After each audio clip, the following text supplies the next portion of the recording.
Hello everyone. Welcome to the welcome to series of dot programming Tamil. So இது வரைக்கும் பார்த்தீங்கன்னா 4 sessions முடிச்சிட்டோம். இப்போ வந்து நம்ம 5வது டாப்பிக்கில் போக போகிறோம். 5வது டாபிக் என்ன பார்த்தீங்கன்னா எக்ஸப்ஷன் ஹேண்ட்லிங் இன் டாட். ஸோ இது வந்து இம்பார்ட்டன்ட் டாபிக் தான், பட் அந்தளவுக்கு பெரிய கான்செப்ட்ஸ் இல்லை. ஸோ இது வந்து சிங்கிள் வீடியோவில் கவர் பண்ணிவிட்டு நெக்ஸ்ட்டு பார்த்தீங்கன்னா கிளாஸ் அண்ட் ஆப்ஜெக்ட்ஸ்க்கு போகலாம். இது வரைக்கும் என்னென்ன பார்த்துருக்கோம் அப்படின்னு பார்த்தீங்கன்னா லாஸ்ட் வீடியோ ஃபங்க்ஷன்ஸ் பற்றி பார்த்துருந்தோம். கொஞ்சம் இம்பார்ட்டன்ட் டாபிக் தான், உடம்பு நல்லா பார்த்துக்கோங்க. பார்த்தா மட்டும் பார்த்தாது, ப்ரோக்ராம் போட்டு ட்ரை பண்ணி பாருங்கள். இந்த வீடியோக்குள்ள போகலாம். இன்னைக்கு லெசன் என்ன பார்க்க போகிறோம்னா எக்ஸப்ஷன்னா என்ன, என்னென்ன டைப்ஸ் இருக்குது, எக்ஸப்ஷன் வந்து எப்படி ஹேண்டில் பண்ணுறது, எப்போ நம்ம கஸ்டமர் எக்ஸப்ஷன் க்ரியேட் பண்ணுறது, அதெல்லாம் தான் பார்க்க போகிறோம். ஃபஸ்ட்டு எக்ஸப்ஷன் கேட்டிங்கன்னா எக்ஸப்ஷன் ஒன்றும் இல்லை, எரர். இப்போ எரருங்கிறது எப்படி என்னென்னு பார்த்தீங்கன்னா, இப்போ வந்து நம்ம ப்ரோக்ராம் நடந்துட்டு இருக்கும்போது திடீர்னு ப்ரோக்ராம் ஸ்டாப் பண்ணிட்டு கண்டிஷன் அக்கர் ஆகும். அதான் பார்த்தீங்கன்னா எரர்னு சொல்லுவோம். இது எதனால் வரும் பார்த்தீங்கன்னா அன்எக்செப்டட் சிச்சுவேஷன்ஸ். ஸோ இப்போ நம்ம வந்து இந்த இப்போ நடக்கணும்னு கொடுத்துருப்போம், பட் அந்த வேறு எதாவது நடக்கிறப்போ ஒரு சுச்சுவேஷன் வரும், அந்த அதெல்லாம் எரர்னு சொல்லுவோம். ஸோ எரருங்கிறது பார்த்தீங்கன்னா எக்ஸப்ஷன் அப்படின்னு சொல்லுவாங்க. அந்த எரரை ஹேண்டில் பண்ணுறது எக்ஸப்ஷன் ஹேண்ட்லிங் சொல்லுவாங்க. எக்ஸப்ஷன் ஹேண்ட்லிங் எதுக்கு பண்ணுறோம் இதுக்குன்னு பார்த்தீங்கன்னா, ஃபஸ்ட் வந்து இப்போ நம்ம ஆப் கிராஷ் ஆகுதுன்னா அதை ஸ்டாப் பண்ண. இப்போ நீங்களே ஏதாவது ஆப் யூஸ் பண்ணுறது திடீர்னு இந்த ஆப் எஸ்மே ஸ்டாப் பண்ணு அப்படின்னு சொல்லி வரும் பார்த்தீங்களா, அதாவது இதெல்லாம் பார்த்தீங்கன்னா புவர் எக்ஸப்ஷன் ஹேண்ட்லிங்கால தான் வரும். ஸோ அது மாதிரி கரெக்டாக இருந்துச்சு. இப்போ எக்ஸாம்பிள் யூடியூபே நீங்கள் யூஸ் பண்ணுறீங்க, யூடியூப்க்கு என்ன வேணும், இன்டர்நெட் வேணும். சப்போஸ் இன்டர்நெட்லாம் நீங்கள் ஓப்பன் பண்ண என்ன ஆகுது, ஆப் கிராஷ் ஆகுதா, இல்லை என்ன காட்டுது, இன்டர்நெட் தேவைன்னு காட்டுது. இது ஒரு டைப் ஆஃப் எக்ஸப்ஷன் ஹேண்ட்லிங் தான். ஓகேங்களா. ப்ரொவைட் மீனிங்ஃபுல் எரர்ஸ், என்ன எரர்னு யூஸர் தெளிவாக டிஸ்பிளே பண்ணணும். ஸோ அதுக்கு தகுந்த எரர் வராமல் சரி பண்ணலாம்.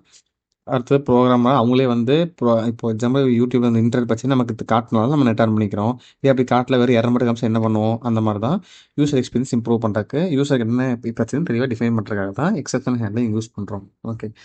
ஸோ கீவேர்ட்ஸ் என்ன நடக்குதுன்னு பார்த்தீங்கன்னா, ஃபஸ்ட்டு வந்து try, catch, on, finally. So 4 keyword கொஞ்சம் இம்பார்ட்டண்டானது. ஃபஸ்ட்டு ட்ரைங்கிறது என்னென்னு பார்த்தீங்கன்னா, எந்த செட் ஆஃப் கோட் இது வந்து எரர் தரும் அப்படின்னு நினைக்கிறீங்களோ அதை வந்து நம்ம ட்ரை பிளாக்குள்ளே போடுவோம். அந்த சப்போஸ் அப்படி கொடுத்து அது எக்ஸிக்யூட் ஆச்சுன்னா பிரச்சனை இல்லை. எரர் வந்துச்சுன்னா அந்த எரரை கேட்ச் பண்ணி டிஸ்பிளே பண்ணுறதுக்காக கேட்சிங்கர் கீவேர்டு யூஸ் பண்ணுவோம். இந்த ஃபைனலிங் என்னென்னு பார்த்தீங்கன்னா, கோல் எரர் இருக்குதோ இல்லை எரர் இல்லையோ இந்த செட் வந்து எக்ஸிக்யூட் ஆயிரும். ஸோ நம்ம ஒரு ப்ரோக்ராமோட பார்க்கலாமே. இங்கே பார்த்தீங்கன்னா ஒரு ட்ரை பண்ணிக்கிறாங்க, ரிசல்ட் ஈக்குவல் டு 10/0. உங்களுக்கே தெரியும், 0வாக ரிவீல் பண்ணாலும் அந்த நமக்கு வந்து இன்ஃபினிட்டிலே வைப்போம், அது எரர் தான் வரும். சப்போஸ் அப்படி வந்துச்சுன்னா இங்கே எரர் இருங்க, இந்த ப்ரோக்ராமை போட்டே பார்த்துடலாம். ஓகே.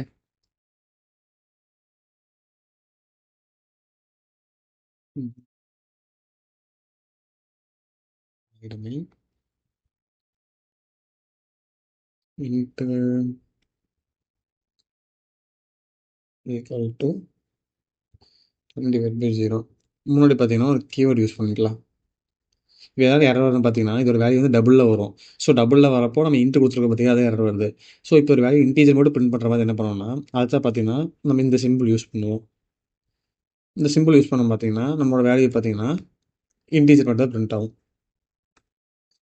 ஸோ இப்போதைக்கு பார்த்தீங்கன்னா நம்ம ஒரு 5 பிரிண்ட் பண்ணுவோம். பிரிண்ட்டு பிஏவின்னு போட்டுக்கலாம். ஓகே. இப்போ வந்து ரன் பண்ணலாம். நமக்கு என்ன வருது, 2ன்னு வருது. ஓகே, இங்கே 5 கொடுத்துருக்கோம், அதனால் 2ன்னு வருது. இதே சப்போஸ் 0 இருந்து என்ன ஆகும், அன்ஹேண்டில் எக்ஸப்ஷன் எரர் காட்டுது பார்த்தீங்களா, இன்டீஜர் டிவிஷன் பை 0 எக்ஸப்ஷன், இந்த மாதிரி வந்து எரர் காட்டும். ஸோ இதை வந்து யூஸ் டிஸ்பிளே பண்ணுறதுக்கு என்ன பண்ணுவோம்னா ட்ரை கேட்ச் யூஸ் பண்ணுவோம். அது என்ன பண்ணணும்னா நமக்கு எந்த செட் எரர் தருதோ அதை அப்படியே எடுத்துகிட்டு ட்ரைங்கிற ஒரு கீவேர்டு யூஸ் பண்ணி அதை ஓப்பன் பண்ணி அதுக்குள்ளே பேஸ் பண்ணி இதோட சின்டெக்ஸ் பார்த்தீங்கன்னா ட்ரையே ஃப்ளவர் ப்ராக்கெட்டுக்குள்ளே நம்ம கொடுத்துடணும். இந்த எந்த எரர் காட்டுன்னு பார்த்தீங்கன்னா நம்ம ட்ரை கொடுத்தோம்னா கண்டிப்பாக எக்ஸப்ஷனை வரும், அதுக்காக ட்ரை கொடுக்குறோம். அப்படியே எக்ஸப்ஷன் ஹேண்டில் பண்ணுறக்காக கண்டிப்பாக நம்ம கேட்ச் கொடுக்கணும். இப்போ இதில் மற்ற 2 எக்ஸப்ஷன் ஹேண்டில் பண்ணலாம். இப்போ நமக்கு வந்து இந்த எரர் தான் வரும் இப்போ நம்ம டெஃபினட்டாக இருந்தோம்னா நம்ம அந்த எரரை யூஸ் பண்ணியே பண்ணலாம். ஸோ அது எப்படி பண்ணுவீங்க கேட்டிங்கன்னா, இப்போ நமக்கு வந்து தெரியும்ல, இல்லை இன்டீஜர் டிவிஷன் பை 0 எக்ஸப்ஷன் தான் வரும் அப்படிங்கிறனால நம்ம ஆன் கீவேர்டு யூஸ் பண்ணிக்கலாம். ஆன் அந்த எரர் டைப் பண்ணலாம், இன்டீஜர் 0 பை டிவிஷன் எக்ஸப்ஷன். இந்த எரர் வந்துச்சுன்னா print cannot be divided by 0 பண்ணிக்கலாம். இப்போ ரன் பண்ணி பார்க்கலாங்களா, cannot be divided by 0. Suppose இப்போ வந்து இதில் வந்து எனக்கு என்ன எரர் வரும்னு தெரில, அந்த மாதிரி இருந்துச்சுன்னா நம்ம வந்து என்ன பண்ணுவோம்னா கேட்சுங்கிற கீவேர்டு யூஸ் பண்ணுவோம். அது எப்படி பண்ணுவோம், ஆனுக்கு பதிலாக வந்து கேட்ச்னு போட்டுப்போம். கேட்ச்னு போட்டு ப்ராக்கெட்டுக்குள்ளே ஈன்னு போட்டுப்போம். நீங்கிறது எதுக்குன்னு பார்த்தீங்கன்னா, இதுதான் பார்த்தீங்கன்னா, அது என்ன எக்ஸெப்ஷன் அப்படிங்கிறது இருக்கும். ஸோ இப்போ வந்த எக்ஸெப்ஷனை யூஸருக்கு பிரிண்ட் பண்ணலாம். ஒன்றும் இல்லை, இதை ரிமூவ் பண்ணிடலாம். இதை ரிமூவ் பண்ணிட்டு என்ன எரர் வந்துச்சுன்னு போட்டு $E. இப்போ ரன் பண்ணி பார்க்கலாங்களா? வருது பார்த்தீங்களா எரர், என்ன எரர்னு வருது. ஸோ இதுதான் பார்த்தீங்கன்னா try catch on keyword use பண்ணி போட்டு பார்த்துட்டேன். இப்போ வந்து எனக்கு வந்து ப்ரோக்ராம் எரர் வருதோ வரலையோ, எனக்கு வந்து ஒரு செட் ஆஃப் இன்ஸ்ட்ரக்ஷன் வந்து எக்ஸிக்யூட் ஆகணும், வெதர் கோடு கரெக்டாக இருக்கோ இல்லையோ அப்படிங்கிறது பார்த்தீங்கன்னா ஃபைனலி கீவேர்ட் யூஸ் பண்ணுவோம். ஃபைனலி கீவேர்ட் போட்டு அதே மாதிரி ஸ்கொயர் ப்ராக்கெட் போட்டு பிரிண்ட், உங்களுக்கு என்ன வேணுமோ பிரிண்ட் பண்ணிக்கோங்க.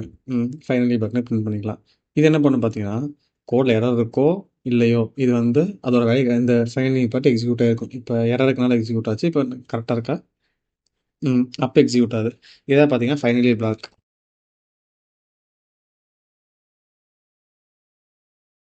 ஸோ இங்கே அதே மாதிரி எக்ஸாம்பிள் கொடுத்தாங்க, கேட்ச் பேக் யூஸ் பண்ணி எப்படி பண்ணுறதுன்ட்டு. ஸோ இங்கே ஒரு லிஸ்ட் டிஃபைன் பண்ணிக்காங்க. அதை வந்து இப்போ எக்ஸாம்பிளுக்கு இங்கே பார்த்தீங்கன்னா 1, 2, 3 தான் இருக்குது. நம்ம 5 எக்ஸஸ் பண்ணுறாங்க அப்படிங்கிறப்போ எரர் வரும். இந்த எரர்னு பார்த்தீங்கன்னா ரேஞ்ச் எரர்னு கொடுத்துருக்காங்க. நமக்கு என்ன எரர் தெரியலைன்னா வழக்கமாக நம்ம கேட்ச் யூஸ் பண்ணி கொடுத்துக்கலாம். ஸோ இதான் கேட்ச் எக்ஸாம்பிள் கொடுத்துருக்காங்க. Finally block. இப்போ நம்ம சொன்னோம் பார்த்தீங்களா, நமக்கு அந்த கோட் எக்ஸிக்யூட் ஆகுதோ இல்லை கரெக்டாக இருக்கோ இல்லையோ, நமக்கு செட் ஆஃப் எக்ஸஸ் எக்ஸிக்யூட் ஆகிருக்கணும். அதுக்கு தான் பார்த்தீங்கன்னா ஃபைனலி பிளாக் யூஸ் பண்ணுறோம். அடுத்தது த்ரோனோ கீவேர்ட் இருக்குது. இந்த த்ரோங்க என்னன்னு பார்த்தீங்கன்னா, நான் ஃபங்க்ஷன் கிரியேட் பண்ணுறப்பே ஃபங்க்ஷனுக்குள்ளேயே இது கொடுத்துருவோம். எக்ஸாம்பிள் பார்த்தீங்கன்னா ஃபங்க்ஷன் கிரியேட் பண்ணிங்க வாய்ட் செக் ஏஜ் அப்படின்ட்டு. சப்போஸ் இப்போ ஏஜ் வந்து 18ஓட கம்மியாக இருந்துச்சுன்னா நீ அப்படியே எக்ஸெப்ஷன் கொடுத்துரு அப்படிங்கிற கொடுத்துருப்போம். ஸோ இது என்ன பண்ணுன்னு கேட்டிங்கன்னா, இங்கே வாங்குறோம் பார்த்தீங்கன்னா, இங்கே செக் பண்ணுதா, பண்ண உடனே ஆட்டோமேட்டிக்காக கொடுத்துரும். அதே மாதிரி தான், பட் நான் ஃபங்க்ஷனுக்குள்ளேயே எக்ஸெப்ஷன் டிஃபைன் பண்ணிடுவோம். இது இல்லாமலும் நம்ம இங்கே கொடுத்துக்கலாம். பட் என்ன பார்த்தீங்கன்னா, இந்த மாதிரி இது வந்து எக்ஸெப்ஷன் நம்மளே கிரியேட் பண்ணது. இப்போ எக்ஸாம்பிளுக்கு இது ஏஜ் கம்மியாக இருந்தால் நமக்கு எக்ஸப்ஷன் அந்த மாதிரி ப்ரீ பில்டு கிடையாது. ஸோ அந்த மாதிரி சமயத்தில் நம்மளே எக்ஸப்ஷன் கீவேர்ட் யூஸ் பண்ணி எக்ஸப்ஷன் கிரியேட் பண்ணிப்போம். இன்னொரு டைம் தெளிவாக சொல்லிடுறேன். ஸோ இப்போ பார்த்தீங்கன்னா நமக்கு இந்த ப்ராப்ளம் என்ன ஆகணும் பார்த்தீங்கன்னா, ஏஜ் வந்து 18ஓட கம்மியாக இருந்தால் நமக்கு வந்து ஒரு எக்ஸப்ஷன் பிரிண்ட் ஆகணும். பட் டாட்டில் ப்ரீ பில்ட்டாக பார்த்தீங்கன்னா அந்த எக்ஸப்ஷன் கிடையாது. ஸோ நமக்கு வந்து எக்ஸப்ஷன் தேவைப்படுறதால நம்மளே கிரியேட் பண்ணிக்கிட்டோம். இது எக்ஸப்ஷன் கிரியேட் பண்ணால் இன்னும் பெரிய மெத்தட் இருக்குது. பட் சின்னதாக எக்ஸப்ஷனும் கீவேர்டு யூஸ் பண்ணி சப்போஸ் ஏஜ் வந்து 18க்கு கம்மியாக இருந்துச்சு, இந்த ரைன் பிரிண்ட் ஆகும் அப்படின்னு கொடுத்துட்டோம். இது வாயில் மேலே ட்ரை கேட்ச் யூஸ் பண்ணி நம்ம கொடுத்துருக்கோம். ஸோ இது என்ன பண்ணணும்னு கேட்டிங்கன்னா, இங்கே இருக்க நம்ம கொடுத்த எக்ஸப்ஷன் பார்த்தீங்கன்னா அதை வந்து பிரிண்ட் பண்ணிடும். நீங்கள் கேட்கலாம், இங்கே டிஃபைன் பண்ண எக்ஸப்ஷன் எப்போ இங்கே பிரிண்ட் பண்ணணும் அப்படின்னு. நம்ம இங்கே தான் ஃபங்க்ஷனை கால் பண்ணிட்டோம் பார்த்தீங்களா. ஸோ ஆட்டோமேட்டிக் டாட் கம்பைலர் வந்து இங்கேருந்து எடுத்துக்கும். அதெல்லாம் அது ஒன்றும் நமக்கு வரிஸ் இல்லை. கஸ்டம் எக்ஸப்ஷன்ஸ் இது எங்கே தேவைப்படும்னு பார்த்தீங்கன்னா, எக்ஸாம்பிள் நம்ம யூஸ் கேஸ் மாதிரி இப்போது நம்ம யூடியூபே இருக்குது. யூடியூப்ல வந்து நெட் இருந்தால் வீடியோ காட்டணும், நெட் இல்லை அப்படின்னு காட்டணும். ஸோ அந்த மாதிரிலாம் பார்த்தீங்கன்னா கஸ்டம் எக்ஸப்ஷன்ஸ் நம்ம தான் எல்லாம் டிஃபால்ட்டாக க்ரியேட் பண்ணணும். இப்போ நம்ம க்ரியேட் பண்ணி பார்த்துடலாங்களா கஸ்டம் எக்ஸப்ஷன்.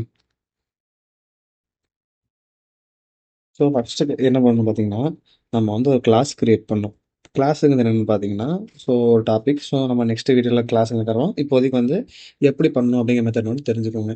கிளாஸ் பேர் பார்த்தீங்கன்னா மை எக்ஸப்ஷன் வச்சுக்கலாம். Class my exception. Implements keyword use பண்ண போகிறோம். இந்த இம்ப்ளிமெண்ட்ஸ் என்ன பார்த்தீங்கன்னா, இம்ப்ளிமெண்ட்ஸ் எக்ஸப்ஷன். இந்த கிளாஸ் வந்து ஒரு எக்ஸப்ஷன் கிளாஸ் அப்படிங்கிற டிஃபைன் பண்ணுறோம்.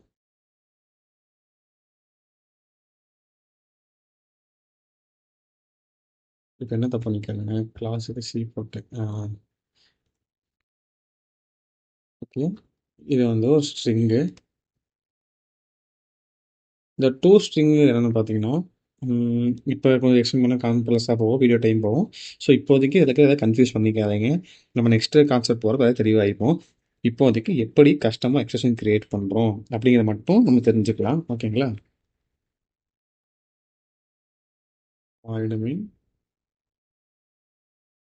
இப்போ நம்ம கிரியேட் பண்ண எக்ஸப்ஷனை கால் பண்ணுவோம். ட்ரைக்குள்ள ட்ரை த்ரோ. நம்ம எக்ஸப்ஷன் பேர் என்ன, மை எக்ஸப்ஷன். அடுத்தது கேட்ச். ஸோ அவ்வளோதான். ரன் பண்ணி பார்க்கலாம்.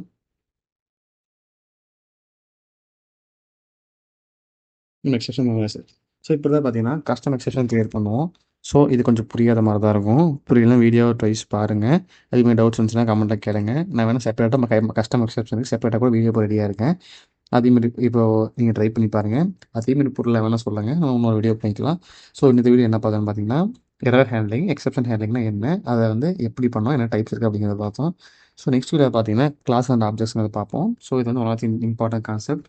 ஸோ நெக்ஸ்ட் வீடியோ பார்க்கலாம். பை.